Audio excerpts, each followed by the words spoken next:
My dear Charles, said Lady Marnie to Egremont the morning after the Derby, as breakfasting with her in her boudoir he detailed some of the circumstances of the race, we must forget your naughty horse. I sent you a little note this morning, because I wished to see you most particularly before you went out. Affairs, continued Lady Marnie, first looking round the chamber to see whether there were any fairy listening to her state secrets, affairs are critical. No doubt of that, thought Egremont, the horrid phantom of settling days seeming to obtrude itself between his mother and himself, but not knowing precisely at what she was driving, he merely sipped his tea, and innocently replied, "Why?" "There will be a dissolution," said Lady Marnie. "What are we coming in?" Lady Marnie shook her head. "The present men will not better their majority," said Egremont. "I hope not," said Lady Marnie. "Why, you always said that with another general election we must come in, whoever dissolved." "But that was with the court in our favor," rejoined Lady Marnie mournfully. "What, has the king changed?" said Egremont. "I thought it was all right." "All was right," said Lady Marnie. "These men would have been turned out again, had he only lived 3 months more." "Lived!" exclaimed Egremont. "Yes," said Lady Marnie, "the king is dying." Slowly delivering himself of an ejaculation, Egremont leant back in his chair. "He may live a month," said Lady Marneve, "he cannot live 2. It is the greatest of secrets, known at this moment only to 4 individuals, and I communicate it to you, my dear Charles, in that absolute confidence which I hope will always subsist between us, because it is an event that may greatly affect your career." "How so, my dear mother?" "Marbury. I have settled with Mr. Tadpole that you shall stand for the old borough. With the government in our hands, as I had anticipated at the general election, success I think was certain. Under the circumstances which we must encounter, the struggle will be more severe, but I think we shall do it, and it will be a happy day for me to have our own again, and to see you in Parliament, my dear child." "Well, my dear mother, I should like very much to be in Parliament, and particularly to sit for the old borough, but I fear the contest will be very expensive," said Egremont inquiringly.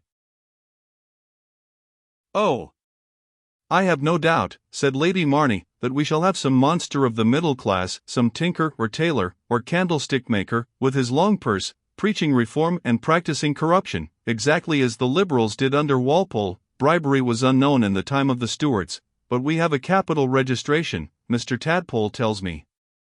"And a young candidate with the old name will tell," said Lady Marnie, with a smile, "and I shall go down and canvass, and we must do what we can." "I have great faith in your canvassing," said Egremont, "but still, at the same time, the powder and shot are essential," said Lady Marnie. "I know it, in these corrupt days, but Marnie will of course supply those. It is the least he can do, regaining the family influence, and letting us hold up our heads again." "I shall write to him the moment I am justified," said Lady Marnie. "Perhaps you will do so yourself, Charles." "Why, considering I have not seen my brother for 2 years, and we did not part on the best possible terms." "But that is all forgotten." "By your good offices, dear mother, who are always doing good, and yet," continued Egremont, after a moment's pause, "I am not disposed to write to Marnie, especially to ask a favor." "Well, I will write," said Lady Marnie, "though I cannot admit it is any favor. Perhaps it would be better that you should see him first. I cannot understand why he keeps so at the Abbey. I am sure I found it a melancholy place enough in my time. I wish you had gone down there, Charles, if it had been only for a few days." "Well, I did not, my dear mother, and I cannot go now." "I shall trust to you." "But are you quite sure that the king is going to die?" "I repeat to you, it is certain," replied Lady Marnie, in a lowered voice, but a decided tone, certain, certain, certain. My authority cannot be mistaken, but no consideration in the world must throw you off your guard at this moment. Breathe not the shadow of what you know. At this moment a servant entered and delivered a note to Lady Marnie, who read it with an ironical smile. It was from Lady St. Julian's, and ran thus. Most confidential. My dearest Lady Marnie. It is a false report, he is ill, but not dangerously, the hay fever, he always has it, nothing more. I will tell my authority when we meet, I dare not write it.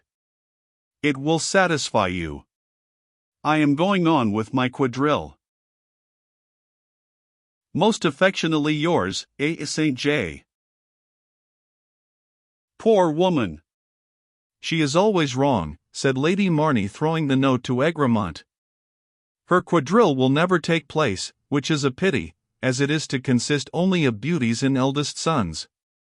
I suppose I must send her a line, and she wrote. My dearest Lady St. Julian's. How good of you to write to me, and send me such cheering news. I have no doubt you are right, you always are. I know he had the hay fever last year. How fortunate for your quadrille, and how charming it will be. Let me know if you hear anything further from your unmentionable quarter. Ever your affectionate C.M.